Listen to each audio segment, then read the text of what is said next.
Welcome to another episode of Fading X Rated. Got me and your boy Kip today. We're gonna knock out some topics, talk on some sports, some rap beef. What else we got? We got a lot to talk Uh, about this week. That's a the lot. Diddler.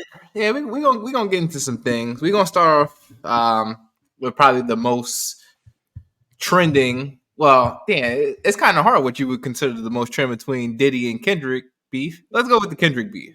All right, so as we know, Metro Boomin and Future just came out with their album last weekend. And what's been trending about the album, and we'll get into everything about that, is there's a song on there called Like That with Future and Kendrick. And within that song, there's a lot of shots from Kendrick to J. Cole and Drake, kind of in response to first person shooter and, just like ongoing, I don't know if you call it friendly competition between the three, but this one was very targeted, no real subliminal lyrics. He was talking about Drake and Cole in the song. A lot of references to things from for your dog for the dogs. What's Drake For all album the dogs. for For all the the dogs. dogs? A lot of references to that. A lot of references to in retaliation to the lyrics that was rapped on first person shooter mode. So, first off, what did you think of the song? I know you had to have heard it by now, right? I know you have. Yeah, I heard it. I think I got some thoughts and feelings about what I heard on the track. Mm-hmm. For anybody who's new, whoever's been here with us, they know that I'm a J. Cole fan. That's pretty much given. So, you Jermaine. know, yeah, Jermaine Cole, yes, I'm a fan. I do prefer him over Kendrick in the rap game, but we'll go ahead and I'll try to be as objective as possible in the situation without being too, I guess, what's the word I'm looking for? You know the word I'm looking for. Without being too Biased. biased. There you go. Favoritism was sticking in my head, but biased. Without being too biased. But either way, I think for me, the song as a as a music song, I really wasn't really feeling it. It was, I guess for me, it was the cadence and the beat wasn't matching up for me. And that, for me, sonically, it didn't sound that great. Now, the content on the song definitely had some. It had some ooh okay moments, like little clever lines here and there. But as far as like for a song, I definitely don't think it's top 20 diss songs I've ever heard. I don't think it even cracks that list. Top So 20 that is a lot. We can get into that later. we can get into that, but I don't think sonically it is. Once again, I'm talking about strictly from the standpoint of the content of the song as well as the beat and everything like that. I don't Mhm. think that it's top 20, and I can stand on it. I think we can go through a couple, like you said, we can get through that. I think we can. I think 20 songs are better than that if you're talking about strictly beef songs. But That's tough. it's tough, but it's hot takes a little bit. It's gonna be a little spicy takes on Yeah. this. But what else I was gonna say? Um, I think I have a different perspective on the overall idea of what was happening. Maybe Kendrick need to go ahead and be a little more forward for me to go ahead and believe some of it was a diss. I think that honest to God, a lot of it was aimed at Drake. It More wasn't Drake really, than Ken yeah, I than don't think Cole. it really much of it was aimed at Cole. Now it was course references to what Cole said on the track, but it sounded like because I felt like this way when the song came out, first person shooter, when it first dropped. I was like, I had a feeling like Kendrick wouldn't like it, not for the sake that he had a problem with Cole, but the fact is he has a problem with Drake. And I feel like Kendrick a person that when you got a problem with you, he ain't letting that shit go. And no middleman, no nothing is gonna go ahead and mend that bridge. So I felt like he took it. I felt like this is my head canon in this situation. I think that he took that song as like, yeah, this is a dope track, but don't input me into this shit because I don't fuck with this nigga. Like Cole, we Mm. good, but I don't fuck with that nigga type shit. So like when he's like, "Oh yeah, it's fuck the big three. It's only big me." I'm not taking it as a slight against Cole. It's basically saying, "Don't put me in this collective group with this motherfucker because I don't like this motherfucker," type shit. You see what I'm trying to say? It's like Yeah. if it's me, you, and we got a third party nigga. We, you are the friend of both of us, of me and the other person. I don't know. I'm just using. Let's use Scrap as an example. Scrap my man, but I'm just saying Scrap. Nah, fuck So that nigga. yeah, you the middleman. You cool with both of us. So you're cool in the situation. So yeah, you cool with it. I don't mind that you cool with him because ultimately that's your relationship. That's fine. But don't include me in nothing that comes along with that nigga because I don't fuck with that nigga type shit. That's the way I took it on as far as what was put on that track. That's just me. That's why I don't think I think people are caught up with this idea that Cole has to respond because Cole got dissed. I don't take it as such. I take it as, hey, I really don't fuck with this nigga. I'm not gonna fuck with this nigga. Don't ever put me like, yo, Cole, you my nigga, but don't put me in a position that I'm ever having to be But talked I about with don't this even nigga. know if Cole and Kendrick is still cool. Them niggas, first of they was talking for the longest about doing their little dual album, and then They killed that. niggas, They killed that years ago though. yeah, but like them niggas having like I don't think they've been on a song since for like at least 5 years, 4 or 5 years. They haven't niggas haven't been pictured in the same place in a long ass time. Because like when I was going through the deep dive, because I went through a rabbit hole trying to like Mm-hmm. get to the origin of this whole ordeal between the three of these niggas.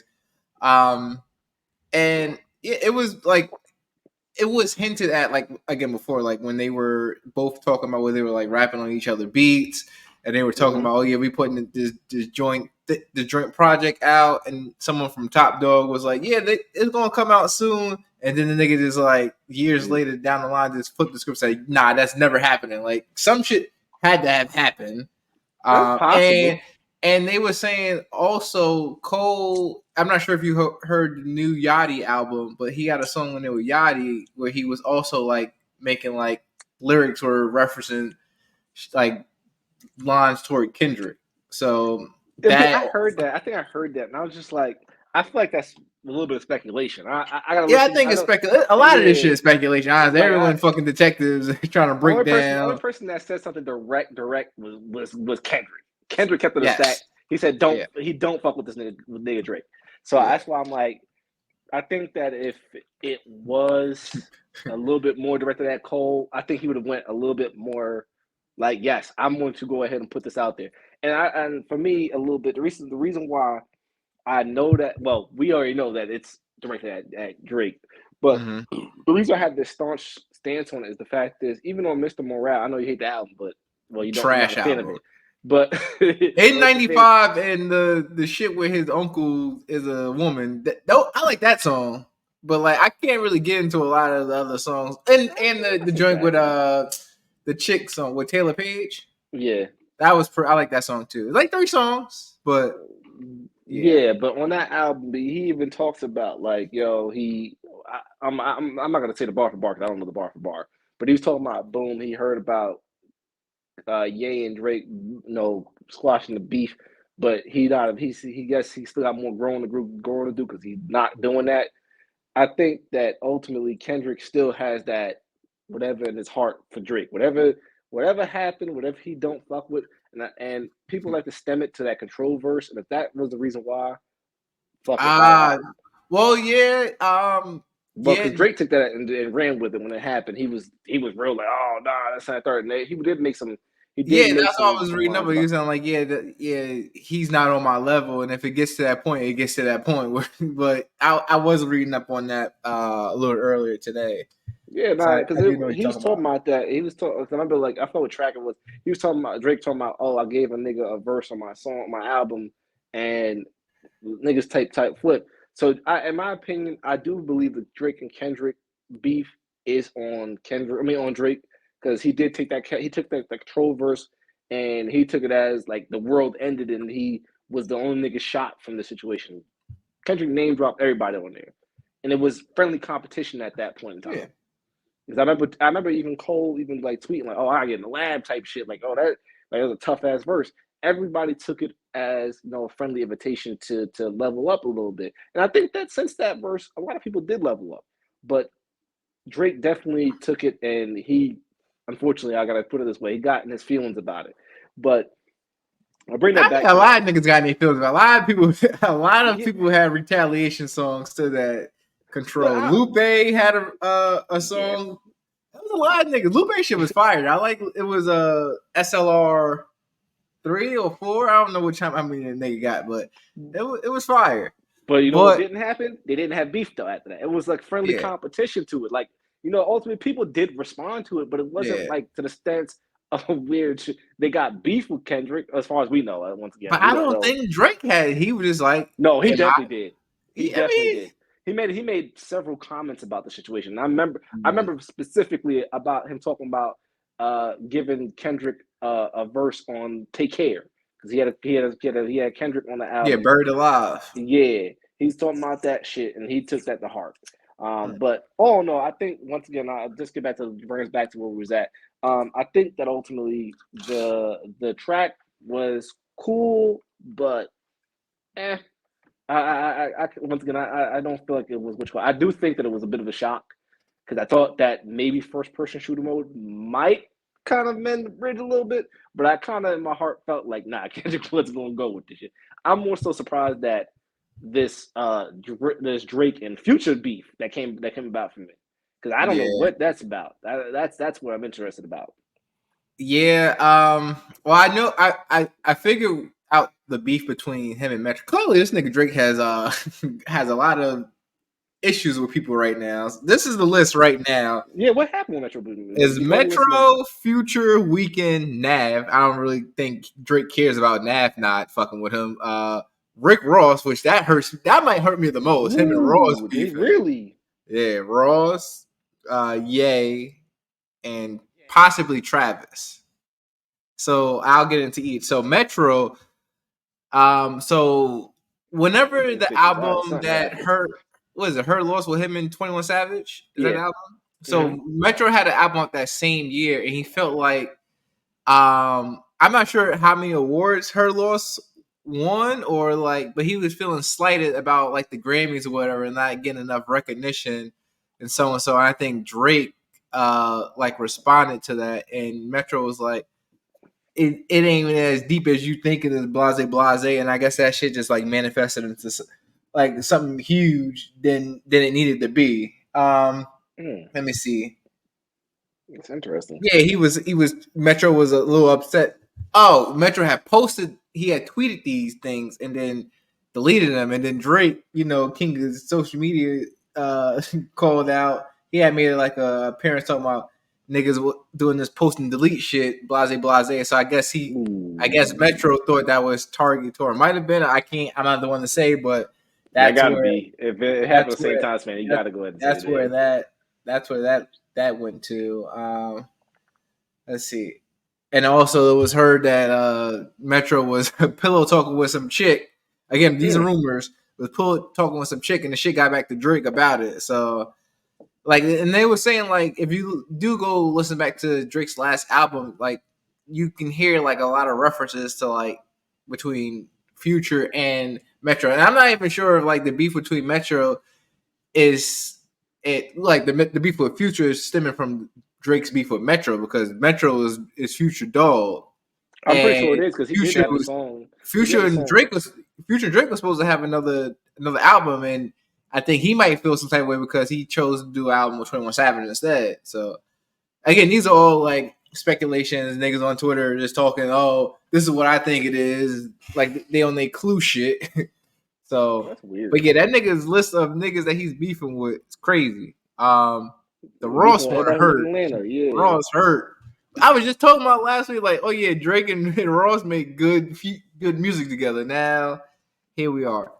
So the reason why niggas think Travis Scott, him and Travis might be like at odds, is because at Rolling Loud, I'm not sure if Travis was like if he was performing, he brought out Future and Metro, or if it was Metro that brought out both of them. But Travis was the one like asking for them niggas to play that song.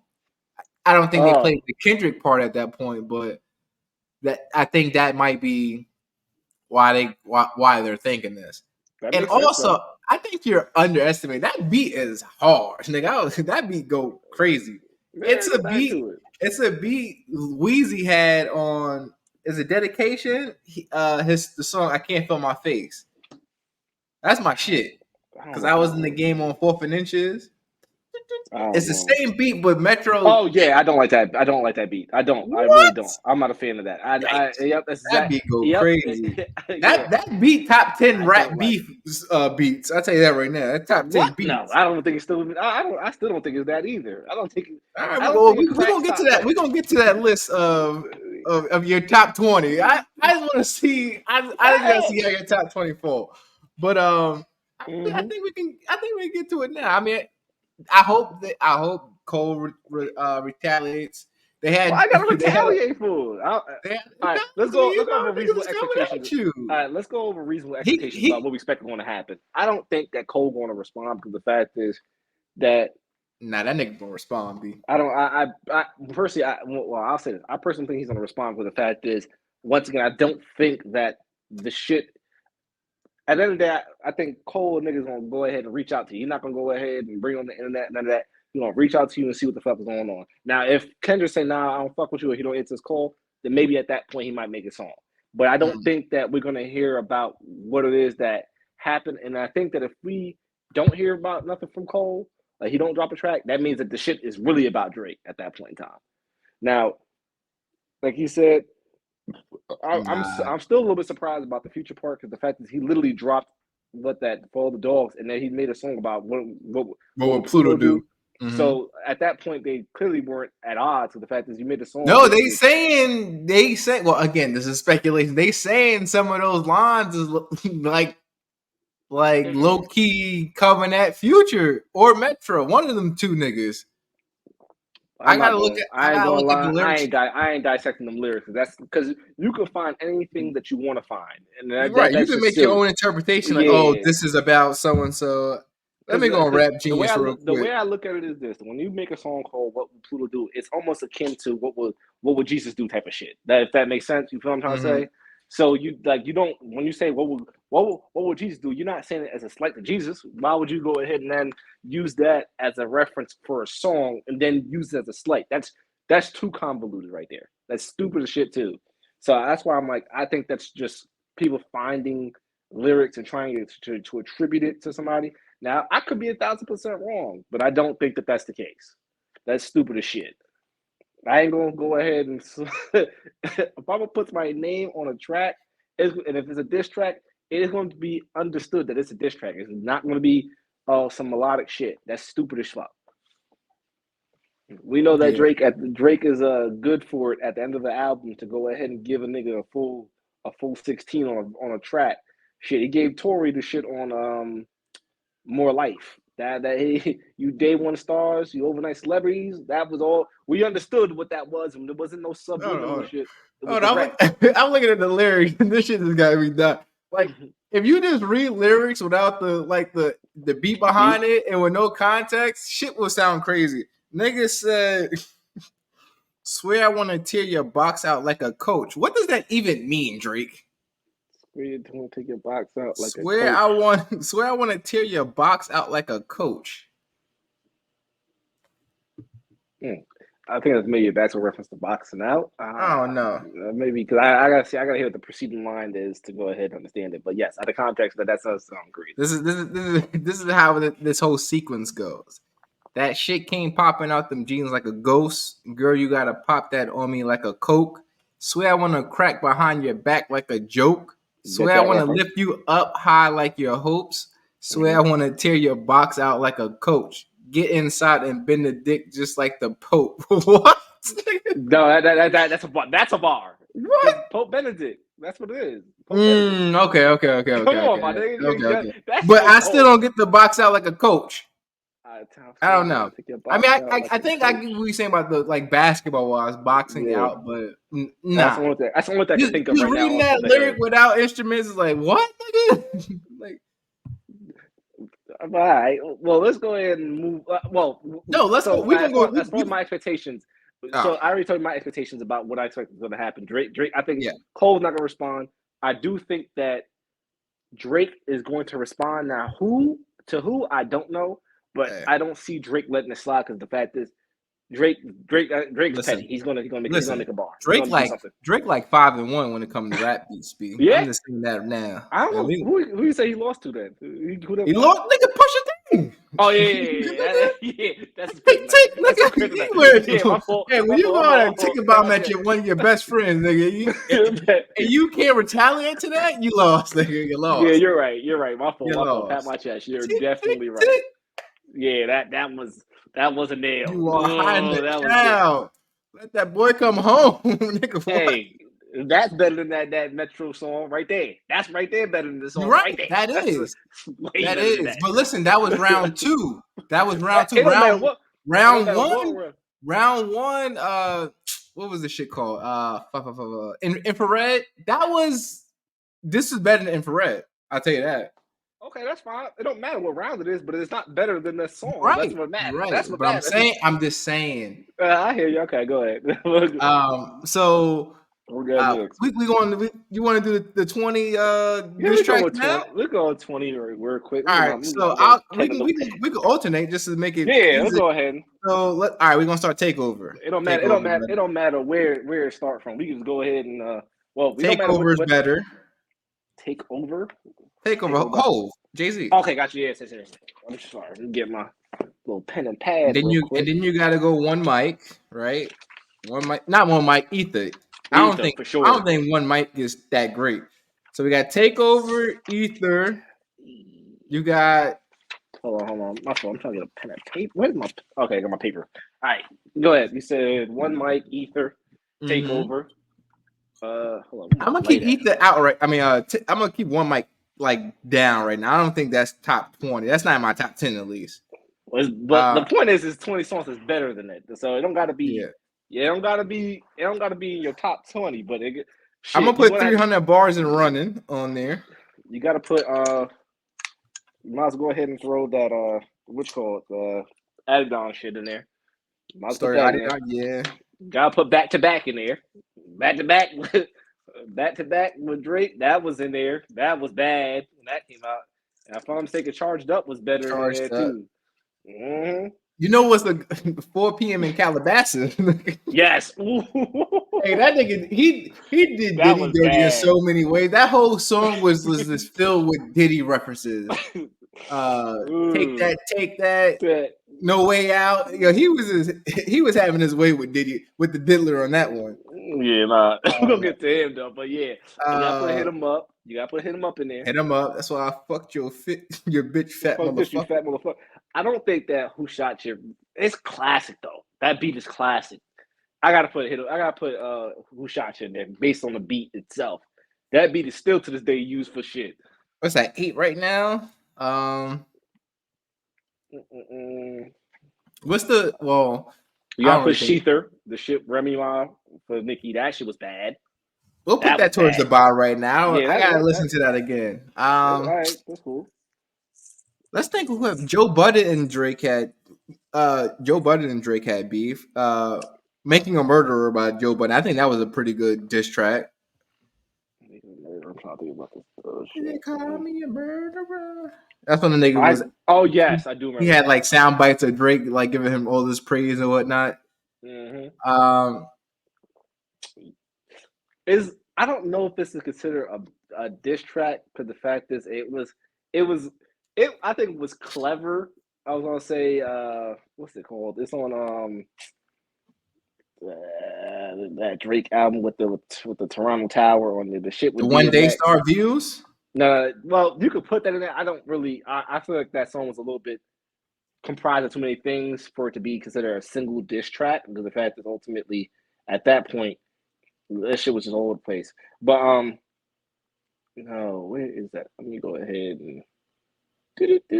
Oh, I was into a funny one early. You gotta love it with Cameron and Jay-Z. Are you 40 years old? When John put button up. Yeah, that was there. That's definitely there. You got Animal, Jadakiss. Yeah. Jadakiss versus 50. 50. I'm about to say 50 got some diss tracks. I'm trying to think about some right now. Oh, I got burp. Hold on. What else is there? Why am I not able? Did I don't know if Kanye ever have any Drake diss songs against Drake? I know they've been beefing, but I don't know if he's had like a song. 40 against hours. That's against that's against Matt Barnes. I feel That's not like. bar. Ain't a diss though. Ain't a diss track. that was some shit over there though. 40 hours. I know Jeezy and Gucci was beefing, but I don't know those songs. 1 second. I'm still trying to figure out this song.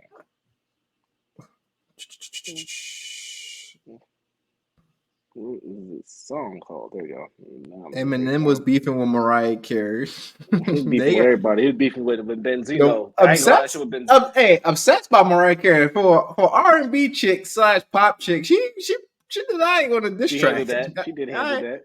Is there any other? I feel like she's the only pop artist that's had a diss track against someone. Or am I mistaken?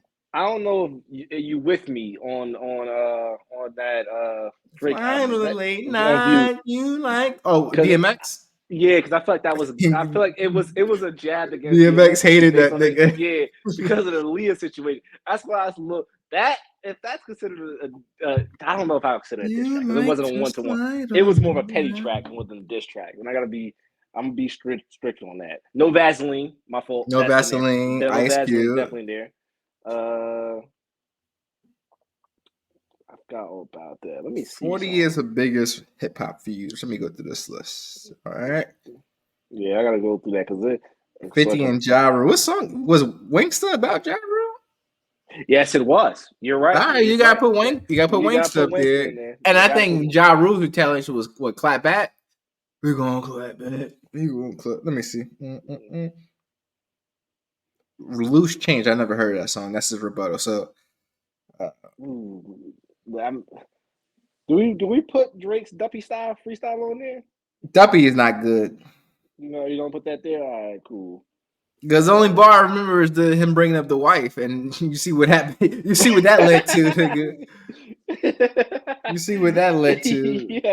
Yeah, I think that we have deducted just based upon the fact that retaliation track was. I'm trying to think of "Wanna Know" by Meek because that was his first diss to his retaliation to Charged Up. I just wanna know. Meek Mills to Drake. I don't remember that. Milli Vanilli ass nigga. I just want to know. Like I know the word, but I'm trying to think of like a punchline in that song. Like I know the other one, the shit where he in his man's. Is it War Pain? Something like that. That was the retaliation to Back to Back. Because Drake did Charged Up and then Back to Back. And then Meek did Wanna Know and this other, I think it's War. It's something War. I don't know. Hold on. Kicking the Door was a diss track? For real? They consider a diss track? Kicking the door, waving the fourth. 300 bars and running by the game is up. Might be top 10. That nigga came at the whole unit. that definitely was up there. I'll let that go. That's definitely in there. They need to put that on Apple Music. That's a good ass 15-minute track or 12-minute track. That nigga was going crazy on the beat. All right, let's see what else. Maybe it does crack the top 20. There's some other tracks that I can't really go ahead and give a reference to based upon like I never really listened to them, but I ain't gonna lie, I don't think it cracked top. Where we at right now? Probably like what 10, 12. Let's see. 1, 2, 3, 4, 5, 6, 7, 8, 9. Like about 12 to 15. Okay, so I know there's 5 more that's out there that I can't think of off the top of my head that I'm like, I would probably listen to that over what you call it. So once again, if we can put it there, but I still think that ultimately, for the sake of brevity and not trying to go and push this too far, I think that ultimately, if you're going to put it in the 15th slot, but I think we probably could find 5 more other songs that could probably squeeze in those spots before it. But yeah. All right. That's a good Oh, little. That's a good good. little point. A good little reference, though. Yeah, let's move it along. Let's go to the. We're gonna keep it in hip hop. We're gonna go over to the Diddler. As, Yeah, man. as everyone knows, Sean P Diddy Puff Daddy Combs, his homes were raided by Homeland Security. And Either FBI, I earlier think. this week or this past weekend. Well, it was one home in Miami and I think one in LA. I Yeah, don't I think know. so. Yeah. I think those are the locations. They have yet to find Diddy. These are for. No, he came back. He came back. He came back. He came He back. did come back. Okay, Yes. he came back. He came back. And they They, got him at the Miami home. He's limited travel at this point. So they've like said he can't do shit. Okay. yeah, he returned home, and from what I understand, he is on limited travel at this point. So they brought him back from where was he? Antigua, Barbados, probably there. I think that's where he was at. Yeah, But they say he went to the Caribbeans. don't you ever call it that? It's Caribbean, not Caribbean, Caribbean. Caribbeans, Rory Caribbean. You're right, Rory Caribbean. That's the beer. That's the beer. That's the beer. Caribbean, nigga. This ain't no Disney Channel. Finds the Caribbean. And you're watching Disney. So with this whole Diddy thing, and we've kind of talked about it like in past episodes. So earlier, I believe it was early this year, Cassie filed the lawsuit, and then his was it a producer or his assistant filed another lawsuit against him, and now we are at this point where he is now being in full investigation for human trafficking. So we know he settled in court or out of court for the Cassie situation. So I guess that's like out the window. That whole situation is done. I'm not sure if all of what's going on now is stemming from the Lou Rod, I think that's his name, that put the most recent guy that put the lawsuit out, as well as Diddy trying to I know he had like an issue with his partnership with the DeLeon that I think went sideways, and now like that shit might be opening a lot of this Pandora's box that he's going through now. So it's kind of hard to place why now, right? Because the ammo was out there. People knew it probably. Yeah, a lot of people know. Yeah, niggas has been joking about this for years now. Like that's true. Like, and again, a lot of people don't want to be that snitch and won't say too much on it, but a lot of people say no part with Diddy. Clearly something going on. Like clearly some illegal and bad shit is going on that you can't be around this nigga at a certain point in the night because some wild shit gonna happen. That sounds so fucking terrible. Yeah, like because you think about Diddy. Let's be real. Diddy is probably one of the top 10 influential people in hip hop. He might even say music, like the whole music industry. Might be top 10, right? I can agree with that. Might be top 10.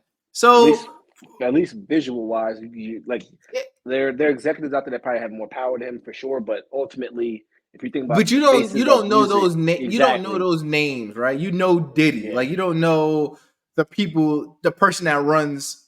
Well, who is it running Bad Boys? Like Universal, the person that's signing Sony. off on shit in Bad Boys, right? You don't know those people. You know the figureheads that that are out there, like a Diddy. Who else? Shit, I don't know, like a Dame Dash. Those type of things, right? Or Jermaine Dupri. So like to see this, and again, we were assuming this has gone on for a while. All allegedly, of course. He hasn't been found guilty of anything. He hasn't been charged with anything. So let's always stay that he's innocent until proven guilty. But like, if niggas are saying that guilty as fuck, yo, and you talking about bring up a 50 line, this nigga 50 is like the ultimate troller. He won't he don't take time off to not troll nigga. No matter how busy his schedule is, this nigga will find time to put an Instagram post about someone he's feuding with and still tag his brands to make sure that you are engaged with whatever he got going on currently. But yeah, like for it to be so long, I feel like we've been hearing about this for at least 10 years, right? Since at least like 2014, in college, where all right, Diddy's like been up to some wild shit, so and on. You know what I mean?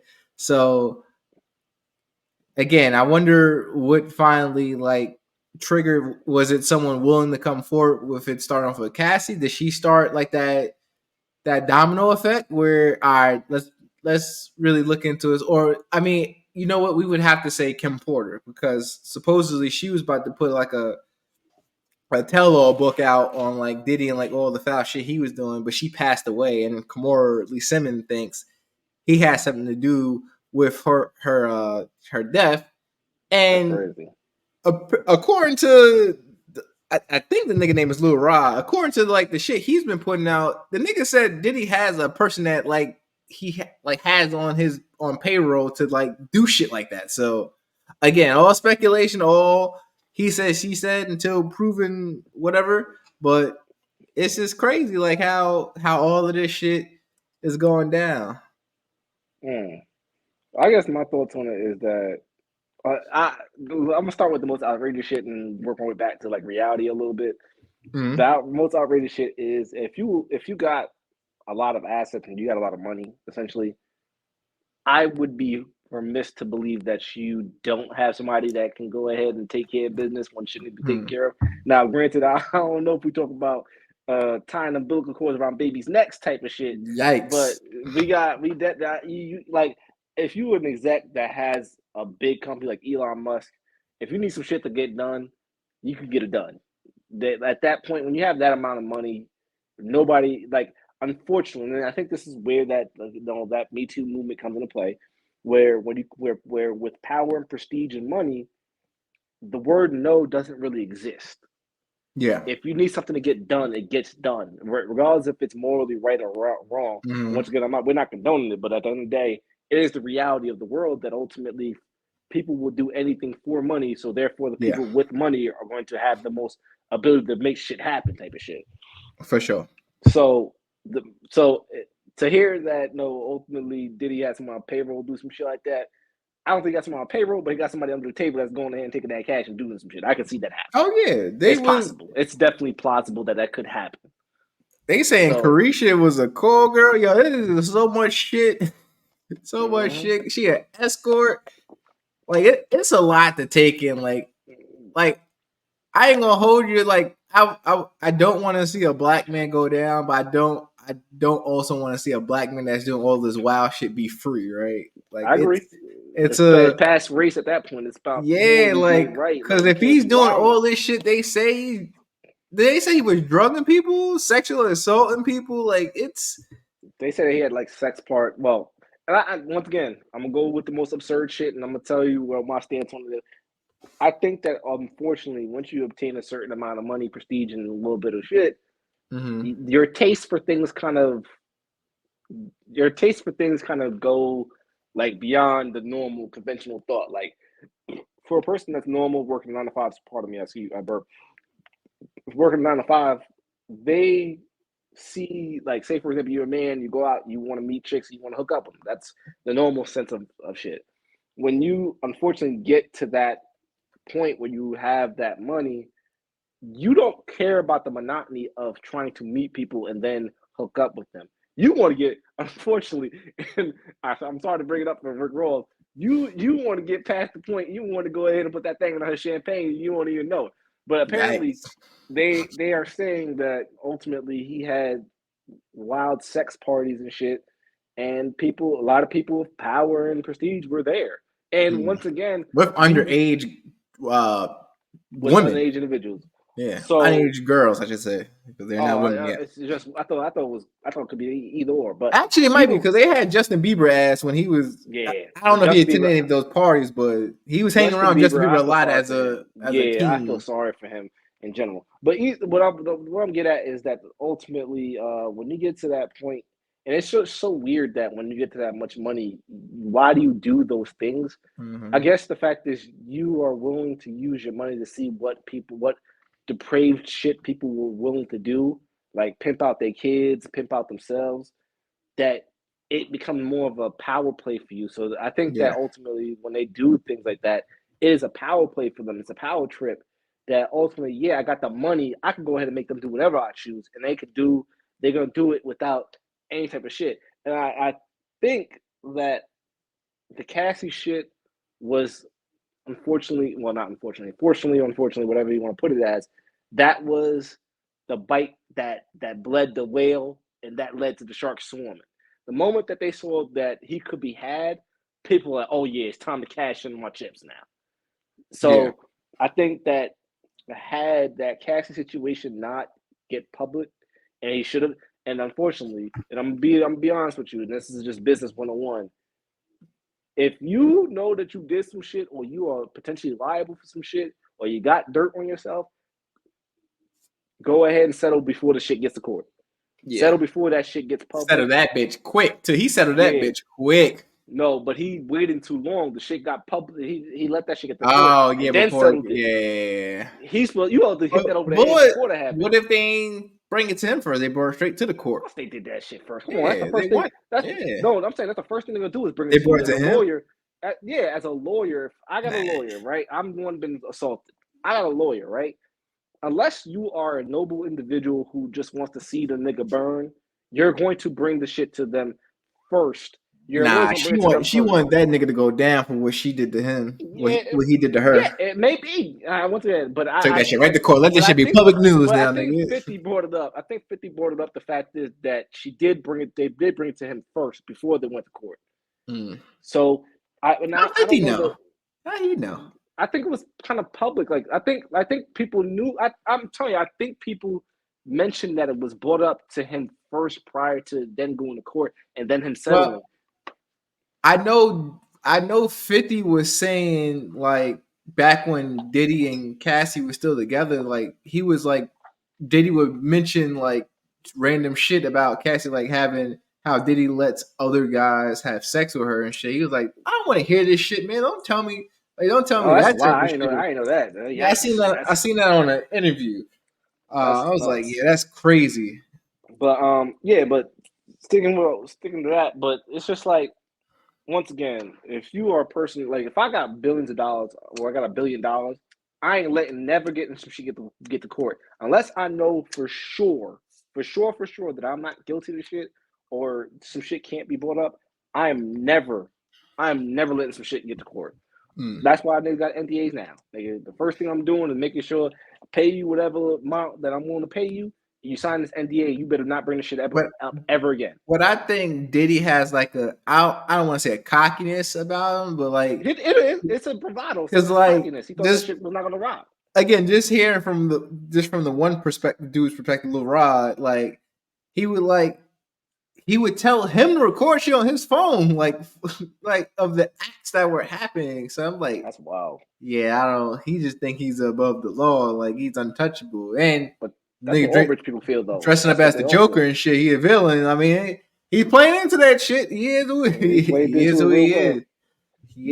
Like I was gonna say, like, one thing that's why I'm talking about, like, once you get that certain amount of money, you do feel that you are invincible. Because you know what? Yeah. And you know what this is telling me now? That now I'm starting to think like, hey, this nigga really was involved in some shit that happened with Biggie and Tupac. Because the fact is, the only way you build that type of bravado is the fact is you got away with some shit in the past, and that's the reason why you feel like you do it now. Hey, that nigga Suge Knight waiting for that nigga. Hey, what's up, bro?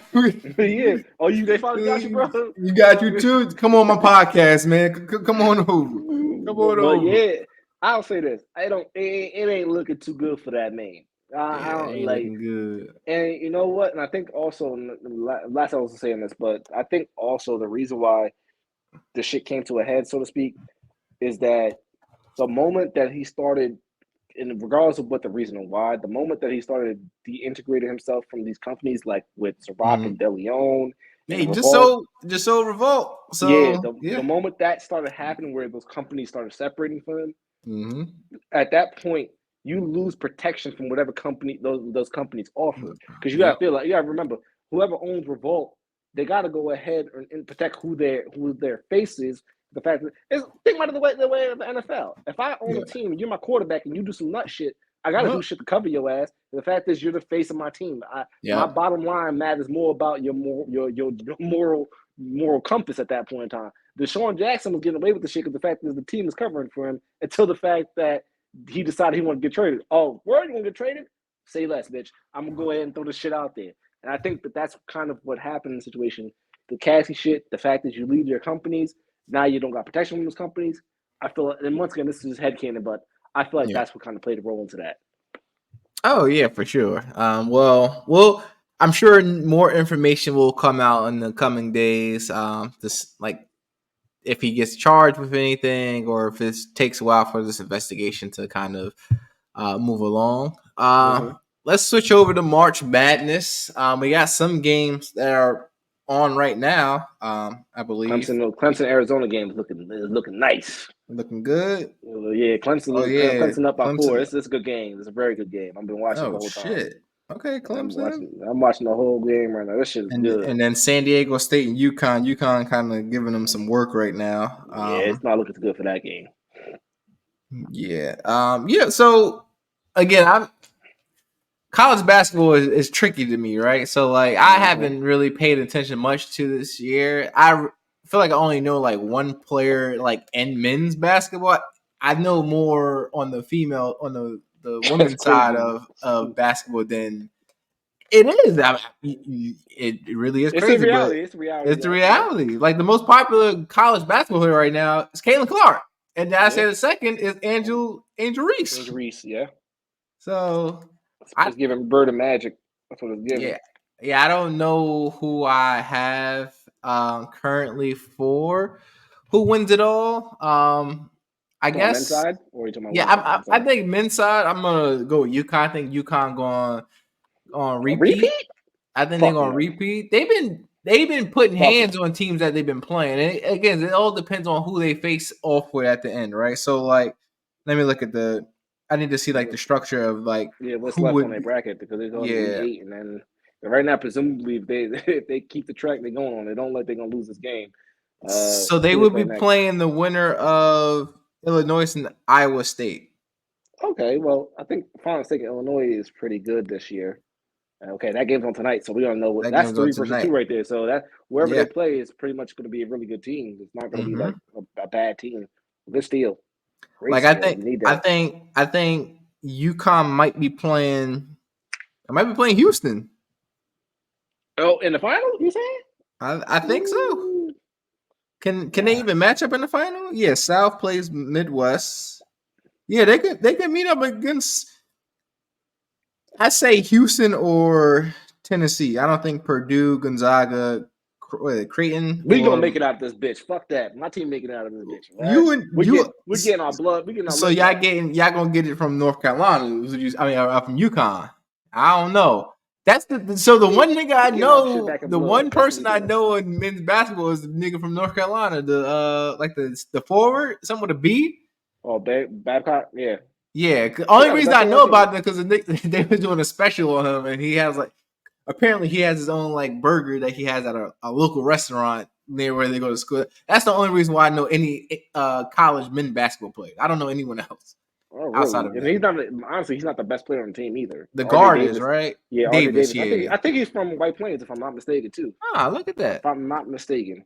I may be thinking about the old player, but we did have a player that was from White Plains. I think it's RJ, but RJ Davis is definitely our best player. Yes, it was by RJ Davis. He went to Stepinac. Yep. Mm-hmm. Stepinac. Ah. So I remember when he got there, but I'm still riding on my team. I think that we got the pause length and shit, and I think we just got to go ahead and keep our bench has to continue to go ahead and get back and get to staying hot. I think we did lose to the UConn in like the championship 2 years ago. We had a bad year last year, because we went to the finals the year before. Then we had a terrible fall-off year last year, and now we back in business. We rolling. We fought our way from. We was like number 5 in our sumo bracket to jumping to number 1 in our bracket now. At the time. So I think that we have the opportunity to go ahead and really get a dub. It's funny though, because last year we had our team that we had that was returning from 2 years ago. We pretty much brought back that team last year, and they tanked. That team that we had last year ended up dropping a player. He's now on Arizona, Caleb Love. He was one of the guys I was kind of excited that he's going to play with our 14, but he Then he then transferred, I think, because he was a graduate student now. Mm-hmm. Arizona's who they are. They're number 2 in their bracket, but ultimately they might get eliminated right now. So it will suck if we win and he ends up not getting a chip. But the fact is that he ended up getting, he ended up leaving the school. But ultimately it happens now with this transfer portal. It happens. It's unfortunate.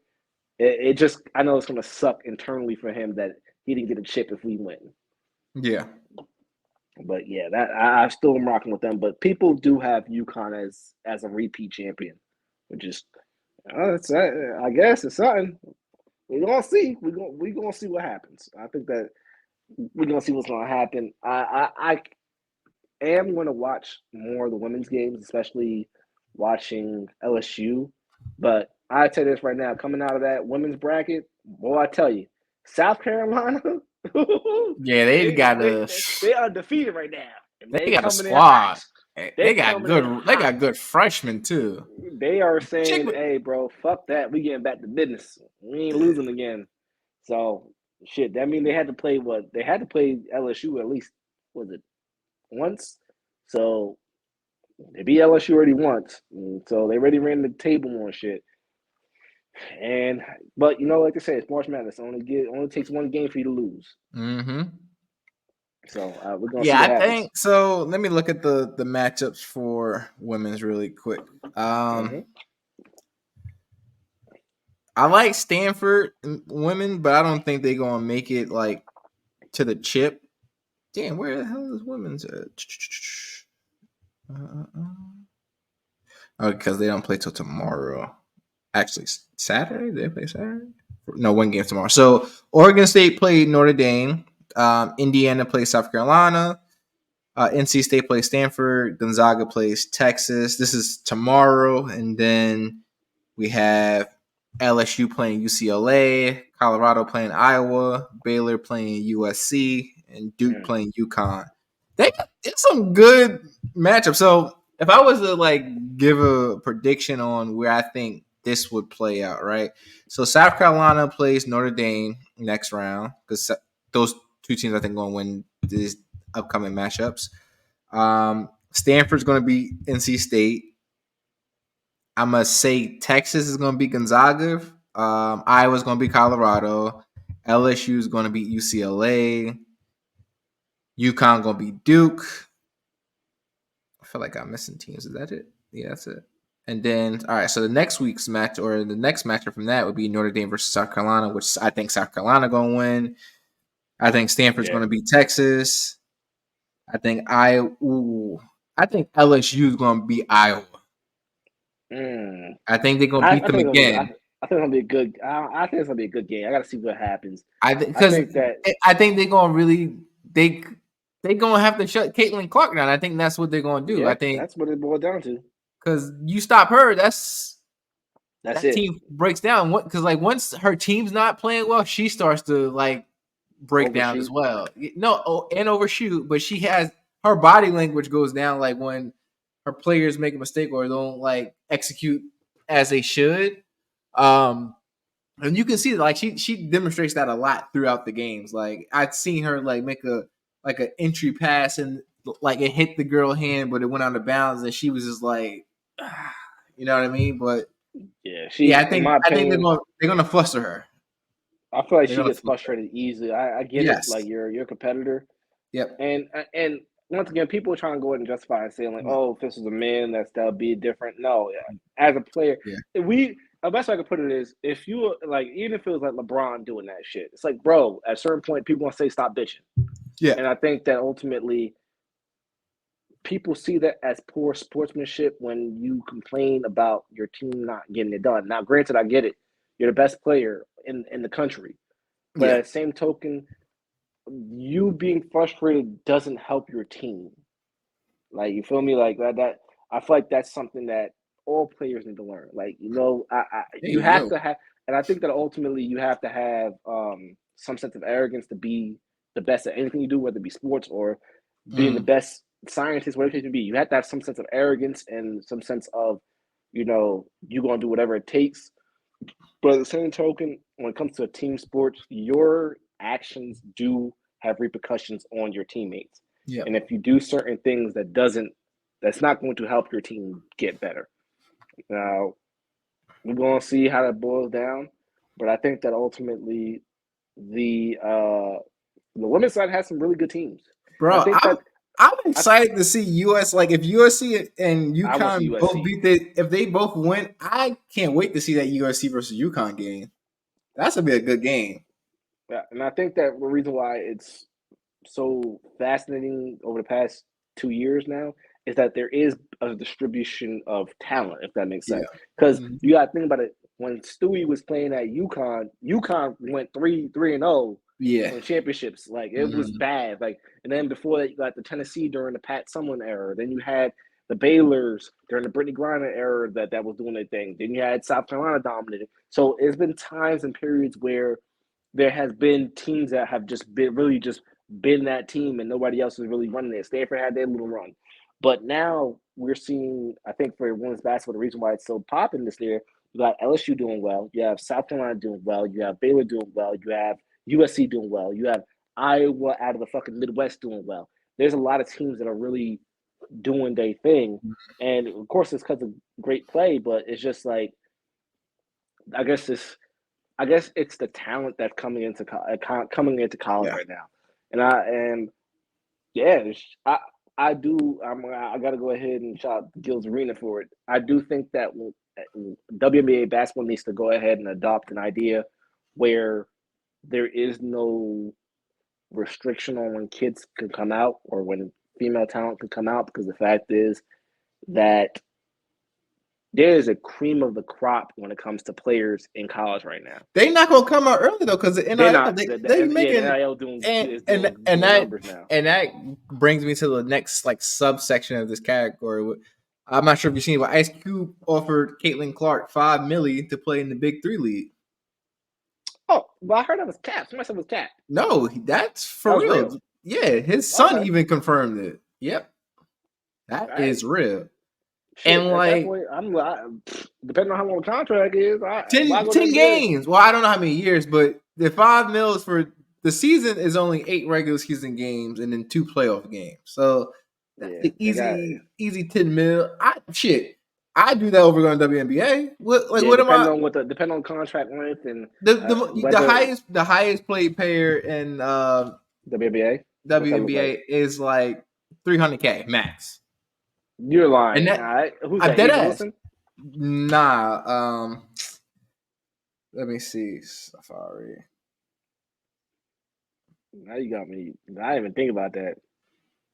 And that's Highest. probably on a multi-year deal, not even just for one season. Yeah, I don't think he's paying $5 million for that. He could, The but nigga said 5 million. Again, the 5 mil could be like 1 or 2 years. I'm not sure if it's just on a 1 year basis, but I think he's trying to like get her over there to like kind of like yeah, start this gap, because like he me too. started like hiring women coaches. Like there's a lot of women coaches for the Big Three, and I think they said like in the last 5 years, 2 of them won championships or whatever. So I'm I gonna put can some stand on her name. Her name is Jackie Young. They say that Jackie Young is the highest paid WNBA player, and you're right. She's at 2 years, 504, so 252 a year. Ain't nothing to sneeze at, but it's just like, damn, niggas, like, hey, they need to. Once again, I think they need to step their shit up, and that's the only way they're gonna get their money up. And like that's how they're gonna get their money up, not their funny up. And I think that like another problem that they have is that they are pooling all the talent on a couple teams in WNBA. yeah. So I think that they do. Once again, I think that they need to go ahead and get some investors to go ahead and put a real good investment to go ahead and pay for some. Ooh, and one pay for some talent. Clemson's about to beat Arizona, but Hmm. I think that they need to go ahead and get some investors to put some real good money into them, so that way they can pay for some good contracts, and hopefully that influx of investors leads to distribution of money amongst teams. Because Hmm. unfortunately, if you play for the whatever team in West Bumblefuck and Midwest, the coastal teams, like whether it be East Coast or West Coast team, they're gonna get paid more than you. So that money, like it's across the board in all sports, but it's worse for women because the fact is that like we just said, 252,000 compared to what they make in the NIL. Yeah, nah, I can see why you're saying that they're not coming out. But the reason why I say that they need to go ahead and lower that age to allow like players to get through, because Juju Watkins from USC, she's a dog. Oh yeah. She's WNBA ready. It's not like she needs to play another year. She's WNBA ready. She's dominating. She got 1 year in. She's doing her thing. Of course, Caitlin doing her thing. Fucking Angel's been doing her thing. Flage doing her thing. The girls from South Carolina, they're doing their thing. So I think that they need to figure that out. But once again, I think they need to go ahead and find ways to get more cash in their pockets to incentivize them to come to the WNBA. Because right now with NIL, once again, I don't think that maybe they are. I don't know how much money they make from NIL, but the way that Angel Reese was talking about it last year, she's like, "Yeah, I ain't coming out." She's like, Yeah, I wouldn't come out either. She's like, "I ain't coming out. I'm gonna use all." I think Caitlin making like 3 or 4 mil. She's making the most out of I think every sport for NIL. I know that's not true. Because if she's making only 3 or 4, I think Bronny making like 5. He didn't have a good year. Well, we know why he's making that though. I'm talking about any normal, not LeBron James parent kid. Why is Bronny making $5 million? The nigga not even start. He don't even start. Well, we're not gonna get on him because the fact is ultimately we had the heart condition at the beginning of the year. We're not gonna get on him. He wasn't starting anyway because there was a senior that was starting over him for like. I don't know. Well, once again, I don't know how much Arch is making. Arch is probably making some bank too. Arch is probably making like 4 or 5. Let me see. Arch probably making some money too.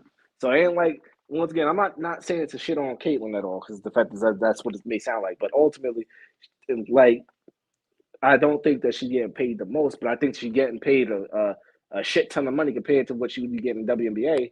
Because if you tell me my NIL deal, and once again, they got to be careful with the contracts, and they was talking about that a little bit as well, is that some of those contracts may be in perpetuity, meaning for forever. And if they're saying like, oh, you take this NIL deal, therefore we're going to go ahead and take some of your money for the rest of your contracts and end up in the WNBA, that kind of fucks them over too. But regardless of the fact, it's still right now NIL is incentivizing players to stay in college longer. And I'm happy that players that may not necessarily make money in their professional sports, whether it be WNBA or NBA or NFL, they're not gonna make money. I'm happy that they're getting the opportunity to make money right now. Because shit, you come out of college with $5 million in your pocket, pretty happy. I think that's a good way to start your life, so to speak. She's fourth. She's fourth. Again, Bronny James, we know why he's 1. Then you got Shedeur, we know why he's 2. And then balling. You can't go ahead and say that. He is balling, but we know why. We know why. Then we got I think this is a gymnast from LSU. She's making bread. 3.6 million. She had 12.6 million followers. Yikes! Yeah, that'll do it. Yeah, I think I put products in her hands. Yeah, you got 12 million followers. 12 million. Arch Manning 2.8 mil. Then Travis Hunter. Then Quinn Ewers. He's making that much. Texas, bro. It's Texas. 2 million. You making money in Texas? I would have been. Hey, if I got 2 million, I'm at least have the best quarterback in college, nigga. I ain't going. Damn. Hey, Texas got money, man. Carson Beck. What team is this from? That sounds familiar. Carson Beck. That name sounds hella familiar. That Georgia. Quarterback. Georgia. Okay, gotcha. Oh, and update. Clemson did win. But let's chug along so we can wrap this up a little bit. Yep. All right. So. Yeah, so let's got some questions of the days for you. Go right to it. I got one question for you too. I got a good one too. All right, I got some good ones. I was doing some research, right? You know, we like movies, so my question is, who you think had the best 5 film run? And I'm gonna run down the movies that. Yes, please do. Thank you. Help me. These are in order. These movies only where like they're the lead. Some there was like narrations. I'm not counting that. So first on the list is Eddie Murphy. So you got Coming to America, you got Harlem Nights, Another 48 Hours, Boomerang, Beverly Hills Cop 3. That's Eddie. Next on the list is Leo.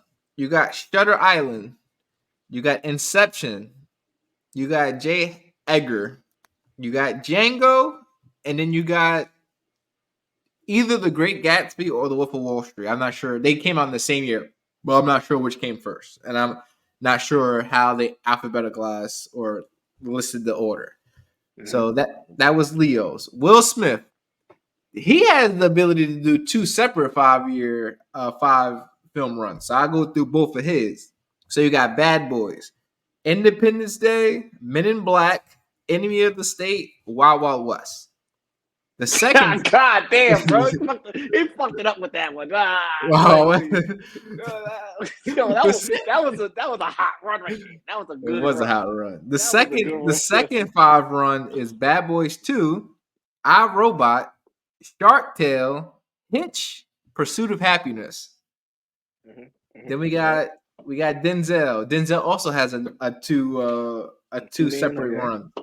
You got Remember the Titans, Training Day, John Q, Antoine Fisher, and Out of Time.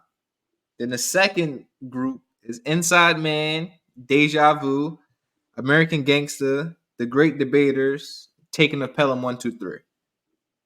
You got Jamie Foxx, Booty Call, The Players Club, Any Given Sunday, Held Up, and Bait. You got Jim Carrey. These first 3 movies are all in the same year. I just want to give that heads up.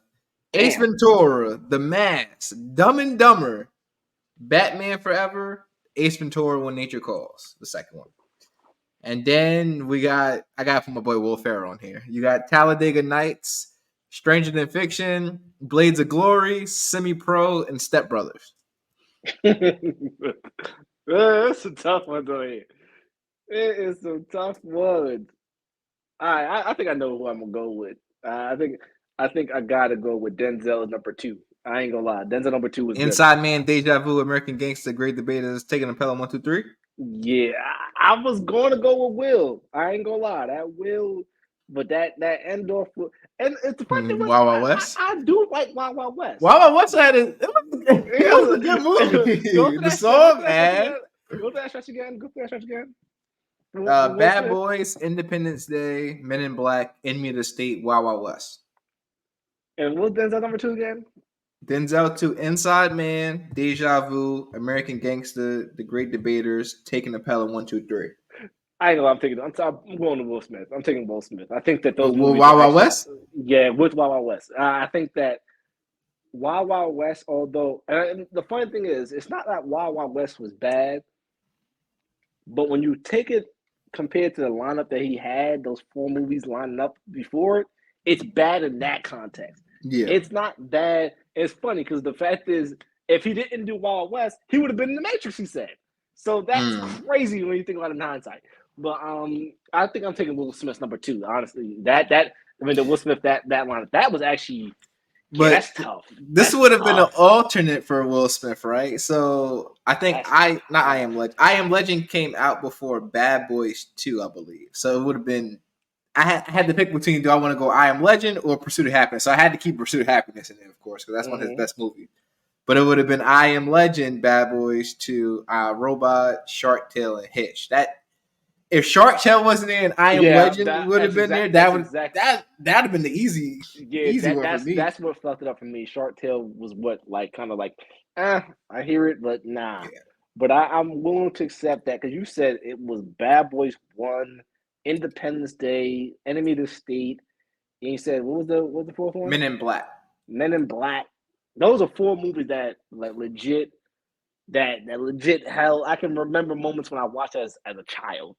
And yeah, I remember watching Men in Black 1 with my pops. That's how crazy it was. But I could do Wild Wild West. It's funny, I because I got it on HBO Go or Max now. I watch that shit still to this day. That shit it still got its moments in there. That got some Halleck was my bae in that. It's hard to not go with Eddie Murphy though, just because of Coming to America, Harlem Nights, and Boomerang. Yeah, that was a good stretch. Those 3. I like Beverly Hills Cop 3. That's the one that was in California. It was good. That was a good. That was actually before I got to Denzel. That was going to be my 1. Before I got to Denzel's number 2, but then that Will Smith stretch, man. That's tough. Actually, you know what? that's a tough spread to get I don't past. fuck Like, with Training Day though. If I fucked with Training Day, I would have went Denzel's one with I don't. Remember the Titans, Training Day, John Q, Antoine Fisher, Out of Time. But I don't like Out of Time either. Nah, I'm I trying to was think. I can't remember Out of Time. Honestly Out of speaking. Time was with Sanaa Lathan, I think, was in it with him.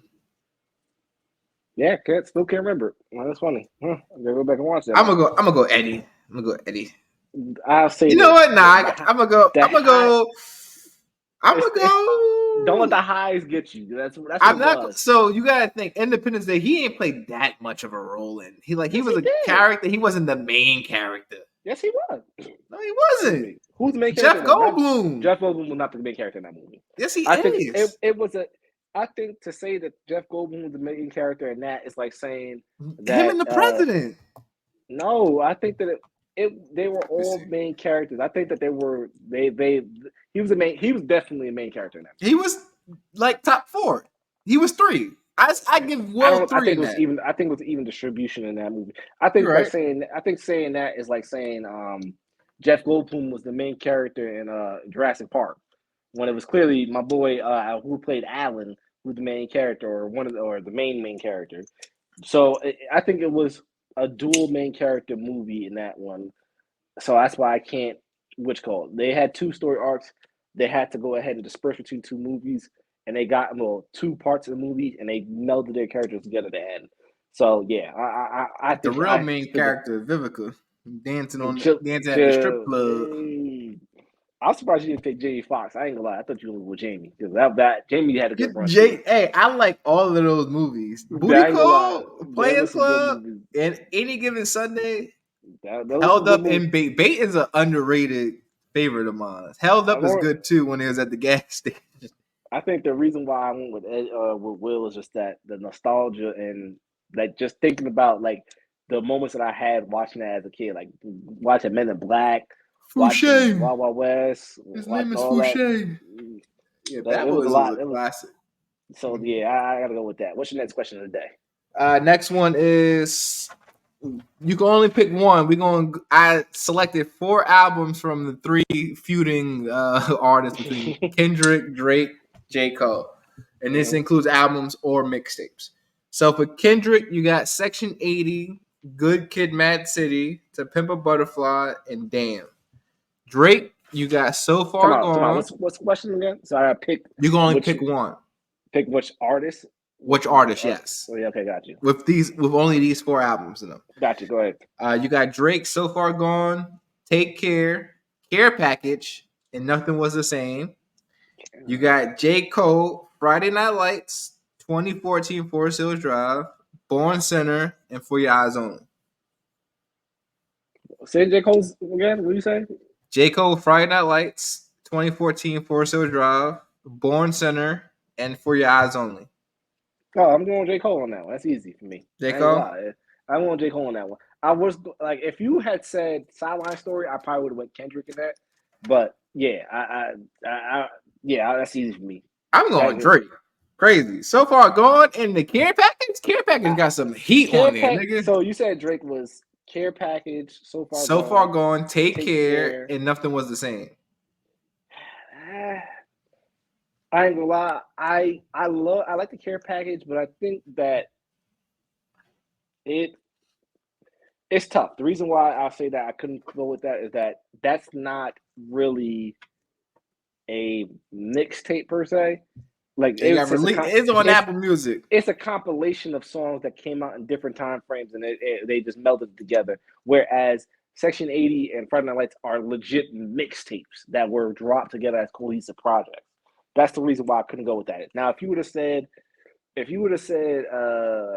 what's that shit called? If you're reading this too late, I probably could have leaned. I could have given you a little bit more of a fight, but I know you needed the mixtape to put in there. But I would have been more receptive to having that in there. That would have made it a little bit more even. The reason this is another reason why the care package. The care package to me was like a compilation of greatest hits put together on the album, and we gonna put that together and say like, hey, it's a mixtape. Nah, it really was just an EP for real. Because the fact that that's like saying you take the best of Friday Night Lights, and the other mixtape, I can't remember off the top of my head. You put all those shit together and say that's an EP. That's fucked up. That's crazy. That's for nigga. J. Cole released that as a mixtape. Drake could have released it as part of an album. They probably cut the amount that he could have dropped at that time. Yeah, he could have, but he didn't. And the fact is, and he did later. That's what all he did was delay when he released that. Greatest hits. That's what it's giving right now. Hey, that's an album though. That's an album. I ain't doing that. Nah, man. Nah, B. That's fucked up. Nah, I can't let that slide. So therefore, he ain't getting it just off the strength of that. Hey, free spirit on that. Drake and Rick Ross. It was some bangers on there. But once again, for that reason alone, yeah, I can't give you that. I can't give you that. Yeah, UConn busting San Diego's ass right now by 24. That's over. With 3 minutes left. Go ahead and walk them niggas to the Elite Eight. There you go. All right. What we got next? You said you got a question for me. So all right. It's more of a comment. It's more of a stance on it, and it's a hot take. I mean, you might not agree with it, but I'm gonna go ahead and pull my numbers on this before I go ahead. And it's due to what Scrap said or posted recently. Let me go ahead and the quarterback situation. Yes, I'm gonna go ahead and preface it so that way our viewers can hear and go with it. And it's a moment that I'm gonna go ahead and I'm almost there. Give me 1 second. All right. So there was a discussion on Twitter, and a lot of our conversations do come from Twitter, and Twitter does really make you think about shit. I'm trying to go ahead and load up that comment. Sorry, guys. Where are you at?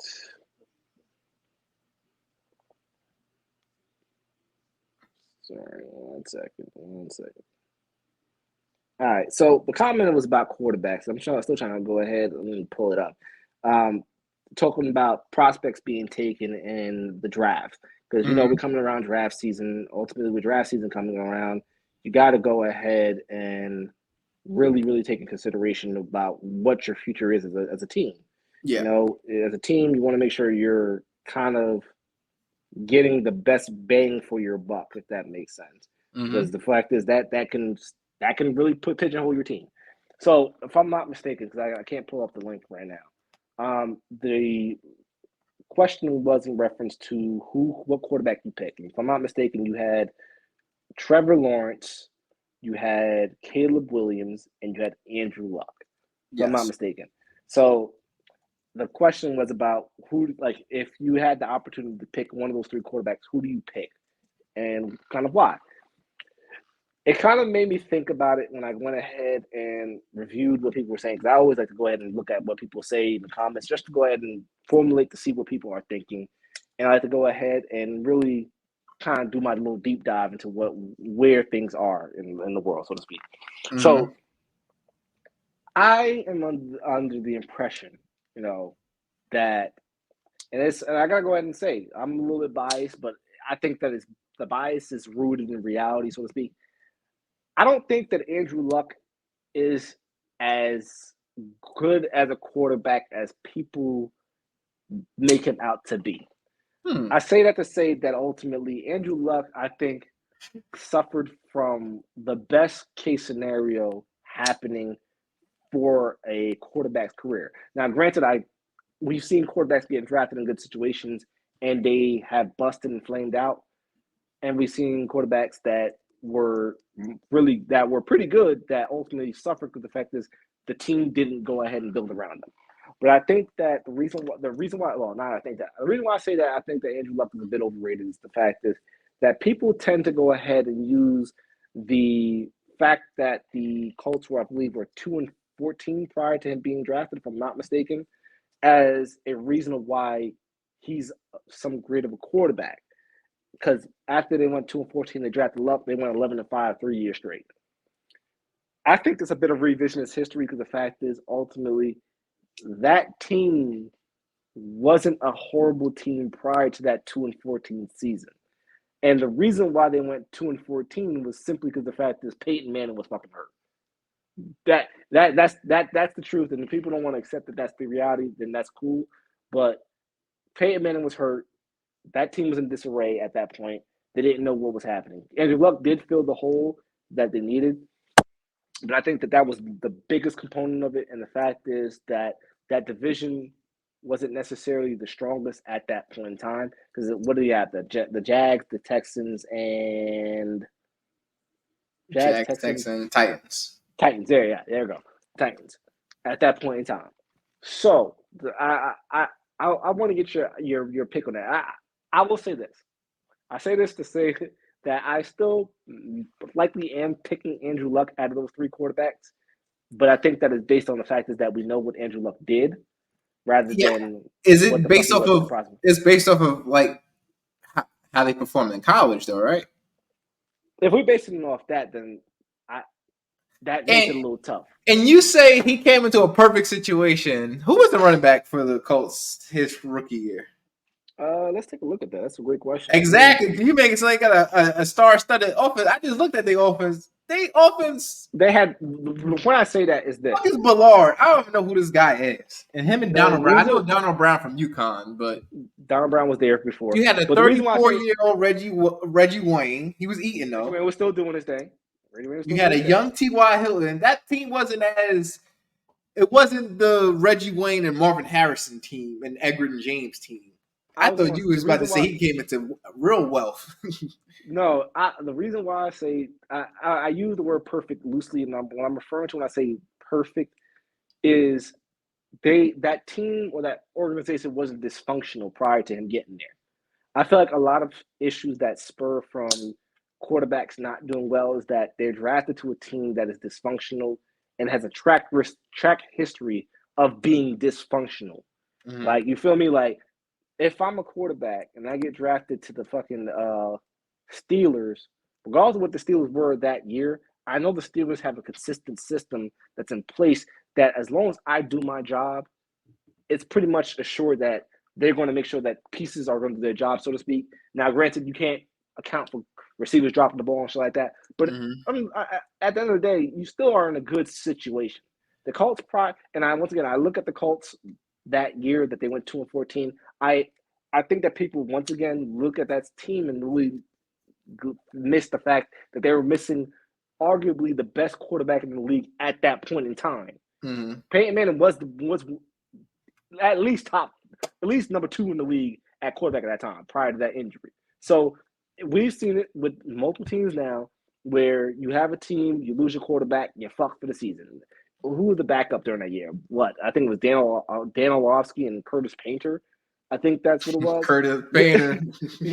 Come on. Like, at that point, it's not looking good. But prior to that injury happening, that team was successfully dominating that division. They were playoff contenders every single year. Super Bowl threats every pretty much year because you got the Sheriff on your team. And they retained that defense coming into Andrew Luck, coming into that team. They still had Dwight Freeney. They still had Robert Mathis. They still had Antoine Bethea. They still had Vontae Davis, who quit. But they still had a team that was with pieces. So I found it interesting with the fact that it was like, in my head, I'm just like, yeah, he did his thing. Like, I can't disregard the fact is that he led rookies that he had the NFL rookie record that year with 4,300 passing yards. So I'm not going to say that he was a scrub, but I'm going to say that I think that we really need to go ahead and take a look at the situation that he fell into and understand that there is more that came into play. So once again, I think that people, when they say like, oh, I'm drafting Luck, regardless of the fact, I think it's because the fact that we saw what happened, what he was able to do. Mm-hmm. Therefore, that's kind of making our decision for us, as opposed to looking at the totality of the situation and be like, oh, okay, no, that team had some pieces there. It wasn't like the cupboards were bare, so to speak. But that was my point. That was my point. This is what my order would be. I'm gonna give you the reason why. So based off of college prospect, if they were all in the same draft and I needed the draft, then like I guess we're talking about now though too. We're talking about like Bears, like teams. Okay, Bears. I'm picking Andrew. No, not the Bears. Not the Bears. I mean like in this current day and age type of shit. Because ultimately back that time when Andrew Luck was drafted, that stay in the pocket quarterback was that guy. But now we're looking for more quarterback. So I'm saying, don't act like Andrew Luck couldn't get busy though. Andrew Luck he could. But I'm just saying, when I say that, I'm just saying like, if that influences your decision based on the modern day quarterback system, that's the reason why. But go ahead and continue. I'm sorry. So the order I would go Andrew Luck, I Mm-hmm. would go Trevor Lawrence, and then I'm Okay. going Caleb Williams. Damn, camera died. Let me switch over real quick.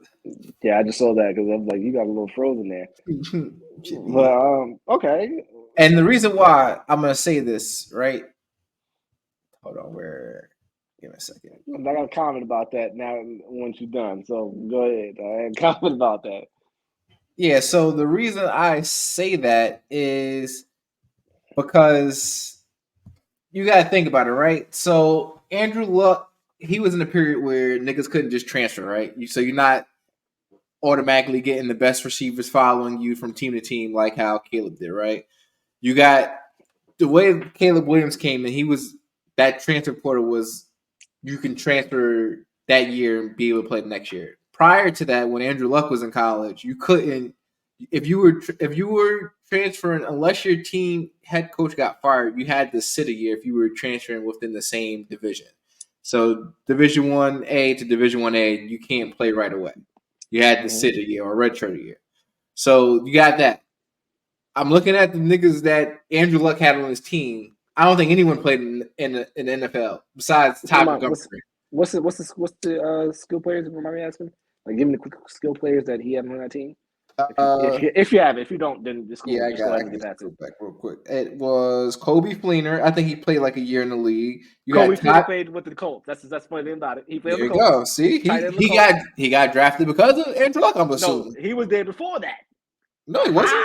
Yes, he was. Who was? Kobe Fleener, tight end. No, he wasn't. But I'm looking at Andrew Luck's senior year.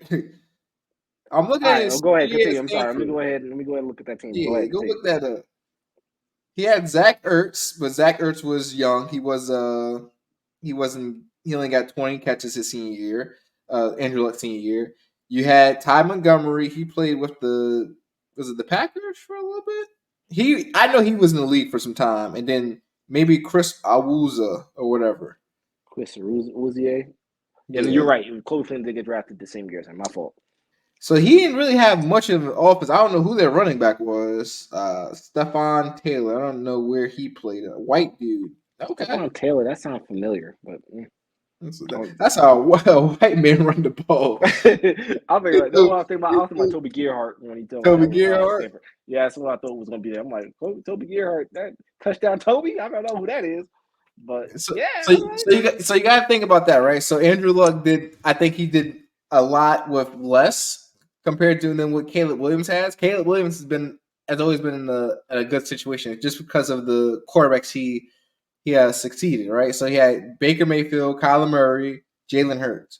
So you already had top skilled players from the jump. Who did he play with? Like, who was one of his receivers that he played with before he transferred to USC? So before you say that, I got to go ahead and at least put in the context that him being able to transfer has no impact on it because the reason why he transferred was literally the reason why any quarterback can transfer. His coach essentially left. And that's why he didn't get fired. But that's the same context of what. No, it's not. If back in the day, if your coach left, you would be able to go and transfer, wouldn't you? No, only if they got fired. I don't think if leaving was not. I think if your coach left entirely, because you got to think about it, the point of it. I'm assuming is the fact is that the person that brought you there is no longer there. All right, so let's say if the coach in the league, okay, he goes there, but that wouldn't be like Jerry Rice's son wouldn't have been able to transfer with him. All those other players would not have been able to transfer because a lot of them didn't come from Oklahoma with Caleb and the coach. I agree with that. They came from other schools, so now you stacking a team up to go to a dominant conference, to dominant conference and a school a lot of people would love to play for at USC because in California, LA, building a super team in college. So no, I agree with that. I can agree with that. Yeah, you're when you're in Stanford, you're there in Palo Alto. It's not really much going on out there. I get it. Trust me. As a USC fan, I get that. And if you think about Trevor Lawrence was playing against better competition schools than Caleb was at least this year at USC, and they were struggling to kind of like stay in game. I mean, he doesn't play defense, we know that, but to say that like some of the games I've seen, I feel like he was being outplayed at quarterback. That's just my opinion. Caleb, yes. Okay, got you. I Like can see that. I don't think he was always the best quarterback on the field when he was in games. It's very bad. Okay, I think that's very valid critiques. I will say this. The point I was going to say was, and this is my last point on that, is that I do feel that, and you may disagree with it. I think that we are a little bit biased with the fact that we have seen these two quarterbacks that we're picking Play in above the Caleb yeah, play in the NFL, and I it's agree. unfortunately we can't dissect that and pull it apart from it because the fact is we can't unsee what we have seen at this point. Yeah, So like I think that, but I do think that that plays a big factor in it because the fact is the way you literally ranked it was ranked upon how these players have played in the NFL. Like Andrew yeah. Luck has 11-5 seasons. What's his name?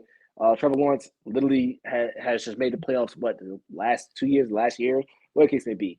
So that play, I think that definitely plays a big factor into our decision in regards to it. Now, I will say that once again, I still have the same biases. I got to go ahead and take Luck because the fact is we've seen the production based on what he's done in the league. That's a big factor. Like the jump between the NFL and college is a big jump. You know, some quarterbacks they can do it, but a lot of times it's predicated on them being in the most ideal situation. Like honestly, I do think Joe Burrow. He is a talent. He is a talented Yeah, player. they knew not to put Joe Burrow in that equation. He is a talented player, but I do think that by drafting his own receiver, you Help. tremendously help him. You set him up to at least. I know how fast this motherfucker runs. Hey, like no matter what happens, I know how fast he runs, and he knows. I know he knows how to catch the ball when I throw it away. He knows how to catch my ball pause. So it kind of makes the familiarity curve a lot less than what it is. Yeah, Whereas if you go into a team cold turkey with receivers you ain't never thrown the ball to, that shit is tough. Like I players agree. like what's his name? Surprisingly, I was really shitting on him, but he did his thing. But maybe next year, once they got film on him, it's going to be different. What's everybody's name? From CJ Stroud. CJ Yeah. Stroud, he went in cold turkey. He had to go ahead and learn these players, learn the offense. Well, to be fair, Who do you have? he requested Tank Dell. He got Tank Dell, Oh, so he did. I didn't know that. Oh yeah, wow, I he didn't. told his team to get Tank Dell, and Tank Dell was eating until he got hurt. Yeah. All I right. think he was See. the leading receiver until he got hurt, and Yeah, then he was. I do remember what's his name that, but started I didn't know eating that he him. knew that. I didn't know that he knew him. Yep. See, Hmm. but going out to NFL coaches all around who are listening, go ahead and draft a receiver for your quarterback to throw the ball to that he likes. Yep. So, but yeah, let's go ahead and wrap this up because we got to get out of here. Yeah, we a little bit in, but we're not too far in. But yeah, No, I wouldn't have give a little extra this week. Thank you little guys for tuning in for another episode of Fade Next Rating. Holla at you next week. Deuces. deuces.